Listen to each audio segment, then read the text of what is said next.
Hello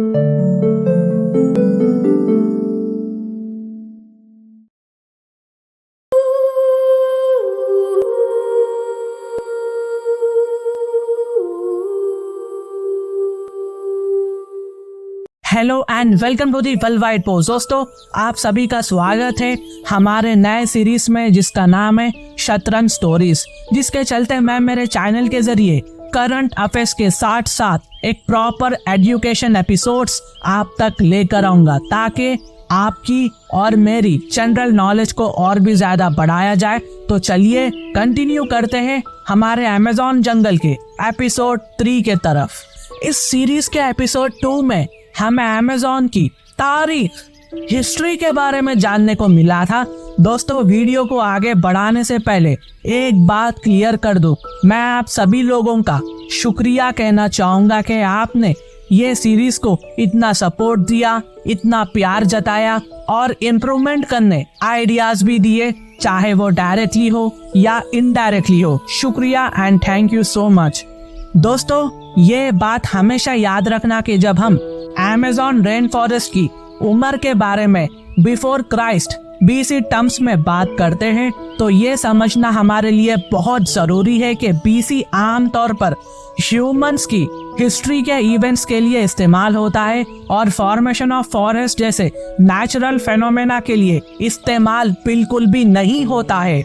Amazon rain forest बहुत बहुत बहुत बहुत पुराना है। साइंटिस्ट के एस्टिमेशंस के मुताबिक इसका जन्म 55 से 70 मिलियन साल पहले ही हो चुका था। इसका मतलब ये है कि ये BC AD डेटिंग सिस्टम के एग्जिस्टेंस के टाइम से भी बहुत पहले अमेज़न रेन फॉरेस्ट मौजूद था, इसका जन्म हो चुका था। Well guys, thank you so much. अब सवाल ये उठता है कि क्या अमेज़न को पूरी तरह से डिस्कवर कर लिया जा चुका है? आप क्या सोचते हैं? क्या अमेज़न को और ज्यादा ह्यूमंस को जानने की जरूरत है? अभी तक हम ह्यूमंस ने अमेज़न रेन फॉरेस्ट को प्रॉपरली एक्सप्लोर तक नहीं किया है। अमेज़न के ट्राइब्स तक पहुंचना आज भी हमारे लिए नामुमकिन है। जी हाँ, अमेज़न के उन सभी लॉस्ट सिटी की तारीख, हिस्ट्री को समझना, ट्राइबल हिस्ट्री को समझना, अमेज़न की शुरुआती को समझना आज भी बाकी है। क्या आपने American biographical adventure drama film the lost city of Z देखा है, जो 2016 में रिलीज हुई थी? इस फिल्म से पहले the lost city of Z नाम की बुक ऑथर डेविड ग्रैन ने लिखा था, जो 2009 में पब्लिश हुआ था। इसकी बुक पर यह फिल्म बनाई गई है।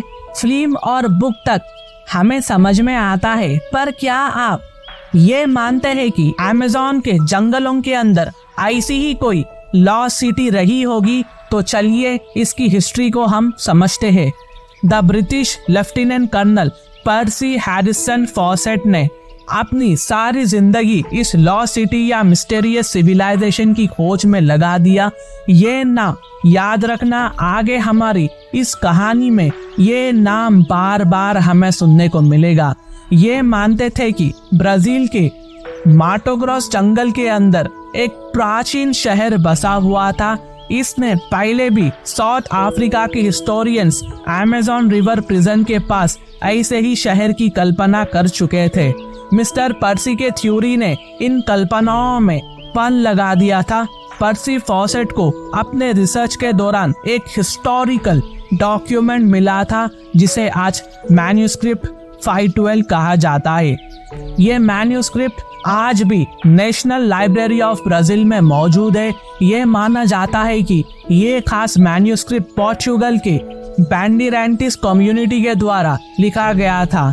बैंडिरेंटिस पोर्चुगल काल की एक कम्युनिटी थी जो एक्सप्लोरर, एडवेंचरस, फॉर्च्यून हंटर थे। ये 14th सेंचुरी के दौरान ब्राजील की कॉलोनी को एक्सप्लोर कर रहे थे। ब्राजील के एक्सपेंशन और इसे समझने का पूरा क्रेडिट इसी कम्युनिटी को जाता है।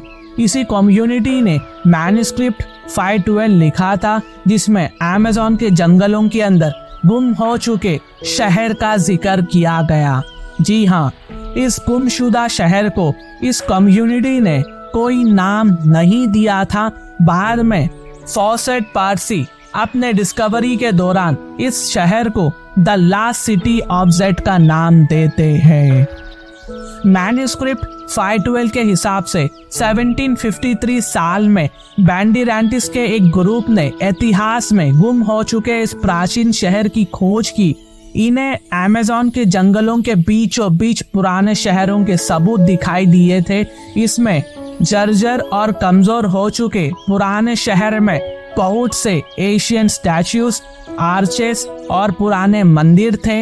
इन मंदिरों में एशियंस इजिप्शियन राइटिंग सिस्टम हेरोग्लिफ्स में कुछ लिखा हुआ था। ये राइटिंग कैरेक्टर बहुत ही स्पेशल कैरेक्टर्स होती है जिसमें पिक्टोग्राफिक स्क्रिप्ट्स लिखा जाता था। ये बहुत पुरानी स्क्रिप्ट है। हिस्टोरियंस के हिसाब से इजिप्शियन सिविलाइजेशन की शुरुआती दौर में इस स्क्रिप्ट की शुरुआत हुई थी।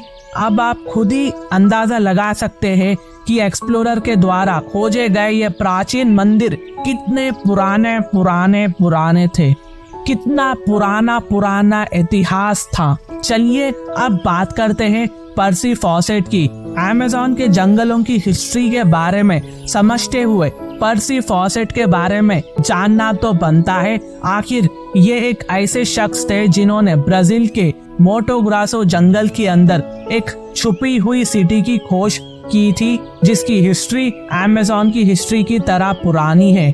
मिस्टर पर्सी फॉसेट ब्रिटिश आर्मी में थे। जैसा मैंने कहा था, ये एक लेफ्टिनेंट कर्नल थे। फर्स्ट वर्ल्ड वॉर के बाद सन 1920 में ब्रिटिश गवर्नमेंट से अनुमति नहीं मिलने पर पर्सी अपने कुछ साथियों के साथ पर्सनली इस मिशन पर निकल पड़े। अपने इस खोज के दौरान उन्होंने बहुत से प्रॉब्लम्स को फेस करा, लेकिन एट द एंड जंगल के एटमॉस्फेयर ने उन्हें बुखार से परेशान कर दिया, जिसकी वजह से वो वापस लौट आ गए। लेकिन पर्सी के दिमाग में अमेज़न का अट्रैक्शन खत्म नहीं हुआ था। ब्राजील के जंगल के बीचों बीच वो आज भी उसे गुमनाम शहर तक पहुंचना चाहते थे।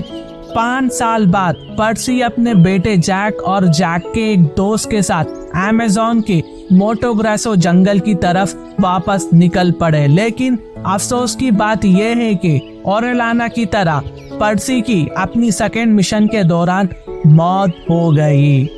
इनकी मौत का सही वजह किसी को नहीं मालूम, ये आज भी राज है। इसके बाद सन 1925 में कोहिकोगु को डिस्कवर किया गया। इसे एशियंट आर्कियोलॉजिकल साइट डिक्लेयर किया गया था। इस रिसर्च के लिए जिंगो रिवर को रिसर्च हेडक्वार्टर भी बनाया गया था। 1925 में रिसर्च में जिस लॉस्ट सिटी को कोहिकोगु का नाम दिया गया था, ये पर्सी फॉसेट का वही the lost city of Z है जिसकी खोज में उन्होंने अपनी जान गंवा दी। ये बताया जाता है कि उस आर्कियोलॉजिकल साइट में करीब 12 शहर और गांव मिले हैं जिसमें 50,000 से ज्यादा लोग रहा करते थे। ये एक बहुत ही बड़ा जियोलॉजिकल एरिया था जो अमेज़ोनिया के सदर्न हिस्से में फैला हुआ था। सन 1925 में ये मिला था। ये शहर पर्सी के थ्योरी को सही साबित करता है। ये तो रही 19वीं सेंचुरी की बात, लेकिन अगर आप जानना चाहते हैं कि आज साइंटिस्ट 2022 में अमेज़न लॉस्ट सिटी को लेकर क्या सोचते हैं, तो हमारे साथ बने रहिए अगले एपिसोड के लिए। तो दोस्तों, ये था 3rd एपिसोड। अगर आपने फर्स्ट एपिसोड से नहीं देखा हो तो देख लीजिए। ये कहानी बहुत ही इंटरेस्टिंग होने वाली है। तो चलिए हमें जाने की इजाजत दीजिए। मिलते हैं एपिसोड नंबर 4 में। देखने के लिए आपका बहुत बहुत शुक्रिया and I always say God bless you all.